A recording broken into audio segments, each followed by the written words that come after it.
Hey everybody, Justin, Redwood Guide here.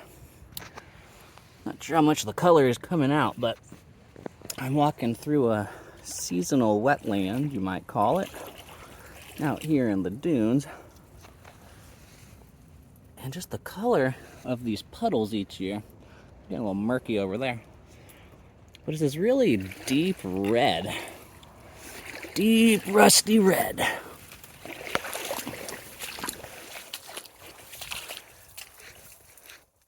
Why is it that color? I don't exactly know. I'd like to say it's due to tannins. We've got wax myrtle all around me, hooker's willow, some beach pines. We call this the beach pine palace. Some bull sedge. Focus. Focus. Bull sedge. Sedges have edges. I'm being a bad example. Don't rub-a-dub this stuff. It might actually cut you. And then here's our little adventure part. We got a woohoo floating bridge. Maybe we should secure it to the ground. Anywho, sometimes folks ask me, isn't it boring? You go to like the same place every day. I really do. No, it's really amazing and not boring. The more you visit the same place in nature, if you've got your eyes open and are paying attention, the more exciting it is because you got to see the seasonal changes as they come through, like the catkins on these willows, going from yellow and fuzzy to these green buds here. Pretty beautiful, huh? These willows over here are in a bit of an earlier stage. They haven't gotten that far. Another interesting thing, right, in the different parts of shade and different exposure, they get ready at slightly different time periods. More puddles. Please stay on trail, everybody. These puddles are really deep right now. And it's common for folks, I'm on my mission to get to the beach. Please don't go off the trail and trample our sensitive ecosystem. Fat chance, all active because the sun's hitting them. This mound used to be a lot larger. I think an animal kind of ripped it up. Of course, most of it's definitely underground. There used to be a really big one a few steps back where I just came from. Not exactly sure what happened. Anywho, if I didn't have full-size rain boots on right now, I would not be able to get through these puddles and make it to the beach. You can see these pieces of wood that a person put in here when the puddle wasn't as big. A little bit too big now, huh? A little bit. Go log.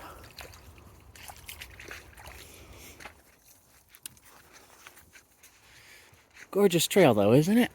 As we get closer to the beach.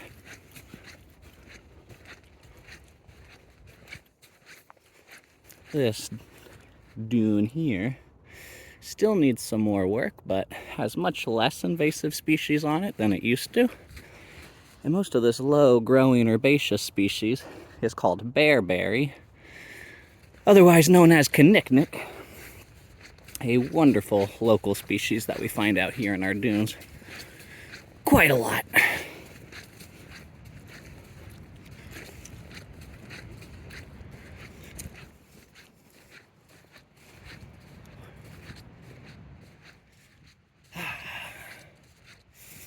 This dune ecosystem is rather odd and rather cool. As we get through the wetlands, now we're out towards, another wetland? How about that? This is the Waterline Trail. This is the foredune. The ocean's right on the other side. The first pile of sand, the ocean waves put it right here, right? Then the wind transports the sand back there to what we would call the back dunes. We want big old back dunes back there. Baby got back, huh? Anyways, so here we call this the deflation plain. Again, the waves build up that first dune, the fore dune. Then the wind comes down here and wants to push that sand into those back dunes. So this is a deflation plain, or little depression zone, or the dune swale you might call it, where all the sand gets taken away from. So now in the wintertime, we get these pretty significant seasonal wetlands in different parts of the dunes. Even in the summertime when there's not standing water, this can be identified as a wetland, again, because of these vegetation species that we see. Most of that is that bull sedge that I was telling you not to touch. Sedges have edges.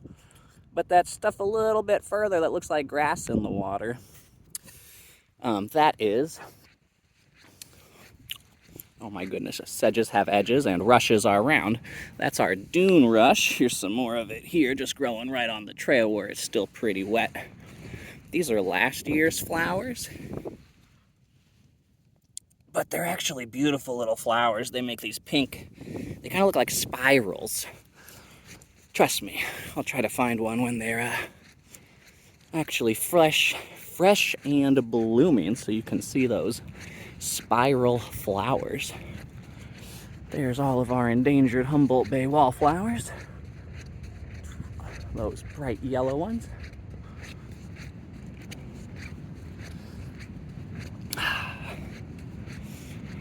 And look at that, we made it. I've been talking for close to 7 minutes. That sounds about right. The walk from the nature center down the main trail usually takes about 10 minutes.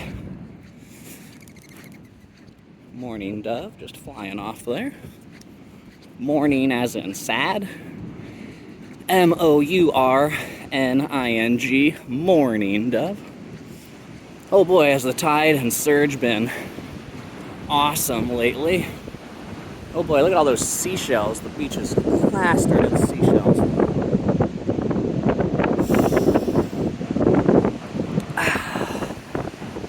But these have not necessarily been the best or safest days to walk the beach. I wonder if you can see that big wave coming in all the way up the beach over there.